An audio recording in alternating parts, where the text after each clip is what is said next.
Hello guys, welcome to my YouTube channel. So guys, আজকে আমি চলে এসেছি একটা নিউ ভ্লগ নিয়ে। আজকে আমি যাচ্ছি কেরালা ট্যুরে আমার ফ্যামিলির সঙ্গে, আর এটা একটা 7 দিনের ট্যুর হবে। সো ব্লগটা আমি পার্ট পার্ট করে শেয়ার করব। এটা পার্ট 1।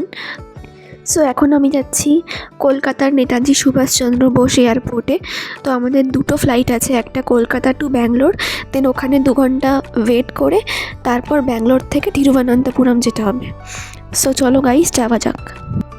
আর তোমরা যারা এখনও আমার চ্যানেল সাবস্ক্রাইব করোনি তারা প্লিজ জলদি জলদি সাবস্ক্রাইব করে দাও। আমার চ্যানেলে এরকমই blogs and beauty related content আসতে থাকে।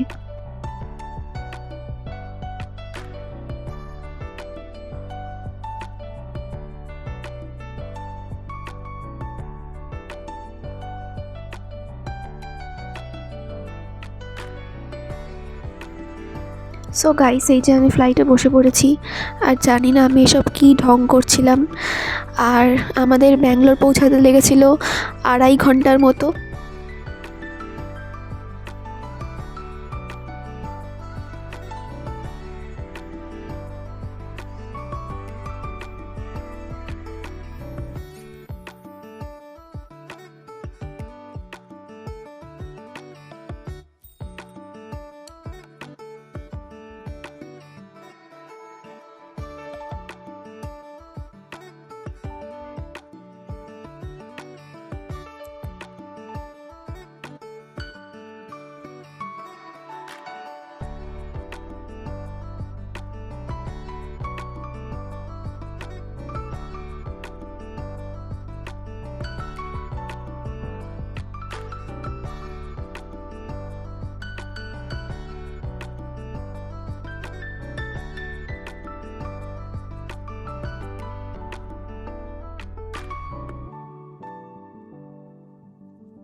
দেন আমরা পৌঁছে গেছিলাম ব্যাঙ্গালোর এয়ারপোর্টে।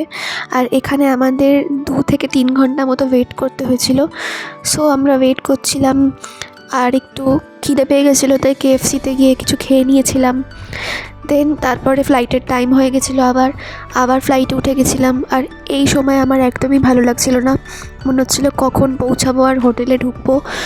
সো ফ্লাইটে বসে সুন্দর দৃশ্য দেখতে দেখতে তিরুবনন্তপুরমেও পৌঁছে গেলাম।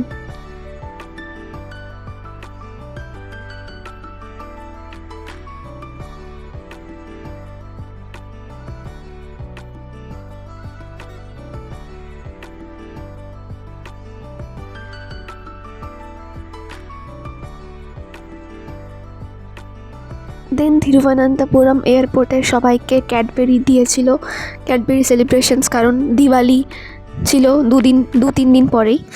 তো এই যে ওখান থেকে আমরা একটা উবেরে উঠে পড়লাম হোটেলে যাওয়ার জন্য। তো চলো যাওয়া যাক। অ্যান্ড এয়ারপোর্ট থেকে বেরিয়ে 2-3 মিনিট পরেই দেখি কি সুন্দর সমুদ্র দেখা যাচ্ছে।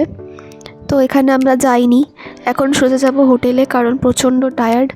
আর পৌঁছাতে পৌঁছাতে সেদিন সন্ধেবেলা হয়ে গেছিলো, 5টা-6টা বেজে গেছিলো। তো সেদিন আমরা আর কোথাও ঘুরিনি। তো এই হোটেলটায় আমরা ছিলাম, তোমরা রুম ট্যুরটা দেখে নাও। ভেতরে ঢুকেই একটা এরকম ডাইনিং হল ছিল, আর সামনে একটা সুন্দর ব্যালকনি ছিল। আর ডাইনিং হল থেকে লেফট অ্যান্ড রাইট দুপাশে 2টো রুম ছিল।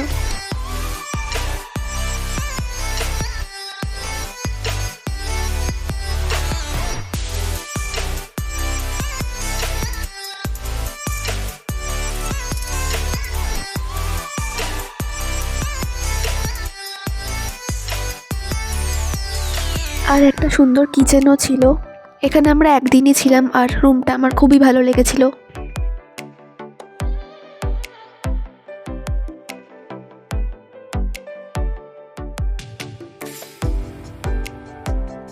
আর এরকম দুটো রুম ছিল। এই রুমটা আমি আর ভাই নিয়ে নিয়েছিলাম, পাশেরটায় বাবা মা ছিল, তো ওটার আর ভিডিও বানাইনি আমি। আর একটা এরকম ওয়াশরুম ছিল, তো ওয়াশরুমটাও ঠিকঠাক ছিল। আমার মোটামুটি ভালোই লেগেছিলো হোটেলটা। তোমরা যারা থাকতে চাও এখানে কন্যাকুমারীতে গিয়ে, তারা আমাকে কমেন্ট করবে, আমি হোটেলের নাম লোকেশন সব কমেন্টে বলে দেবো। দেন আমি ফ্রেশ হয়ে একটু চকলেট খাচ্ছিলাম। তারপর অনেক রাত হয়ে গেছিলো, সো আমরা সবাই মিলে বসে বসে ডিনার করে নিয়েছিলাম।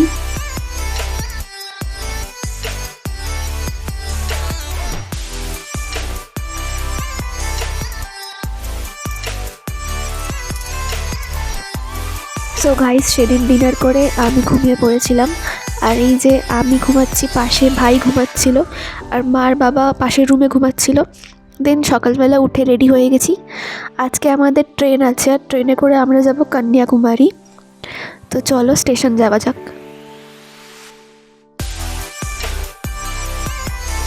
দেন এই যে ট্রেনে উঠে পড়েছি, আর ট্রেনে টাইম লেগেছিল 2 থেকে 2.5 ঘন্টা সামথিং কিছু লেগেছিলো।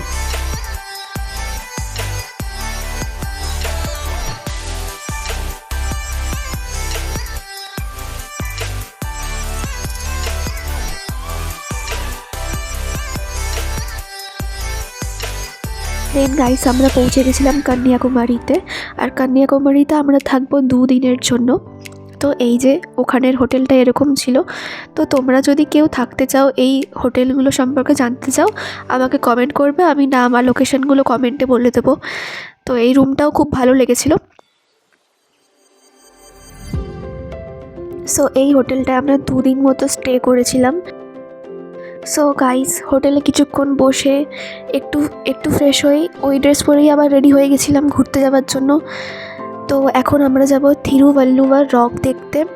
জানি না ঠিক প্রোনাউন্সিয়েশন করলাম কি না। তো এই যে ওখানে যাওয়ার জন্য লঞ্চে করে যেতে হয় সমুদ্র থেকে। তো চলো গাইস, যাওয়া যাক।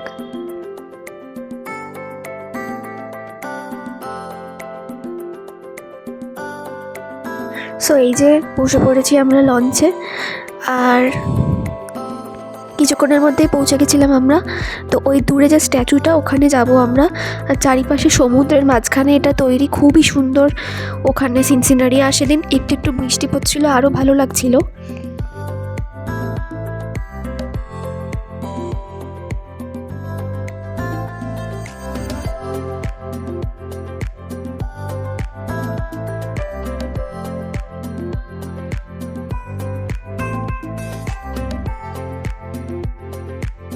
দেন আমরা এটার ভেতরে গেছিলাম, বাট এটার ভেতরে ভিডিও বানানো বারণ ছিল খুবই স্ট্রিক্টলি।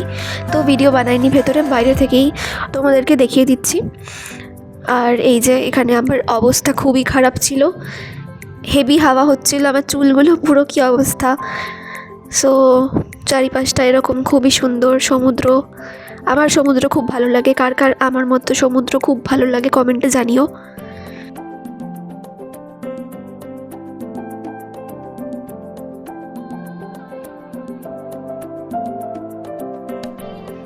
দেন এই ব্রিজটা থেকে আমরা যাব ওই পাশটায়, ওই স্ট্যাচুটার দিকে।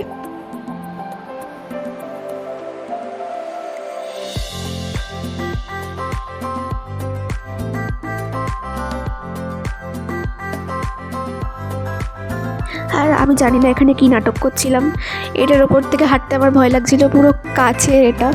তো কিছুক্ষণ পরে আমার বেশ ভালোই লাগছিল।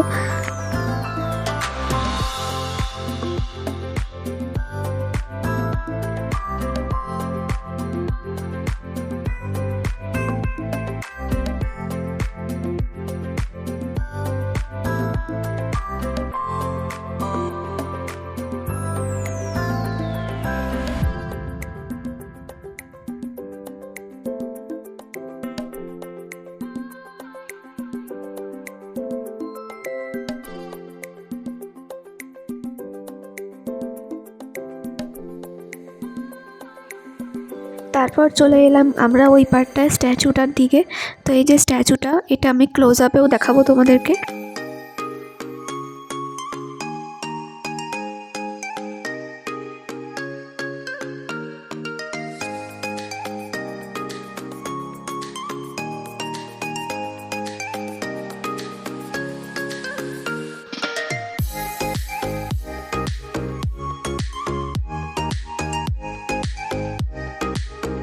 সো গাইস, জায়গাটা খুবই সুন্দর ছিল, আমার তো খুব ভালো লেগেছে, ওখান থেকে আসতে ইচ্ছা করছিল না। আর এটা ছিল কন্যাকুমারীর ডে 1-এর ব্লগ। তো কালকেও আমরা কন্যাকুমারীতেই থাকবো, আর ওখানে আমরা লোকাল সাইট সিনগুলো দেখবো। তো ওটা আমি ব্লগ পার্ট 2-তে শেয়ার করবো তোমাদের সঙ্গে।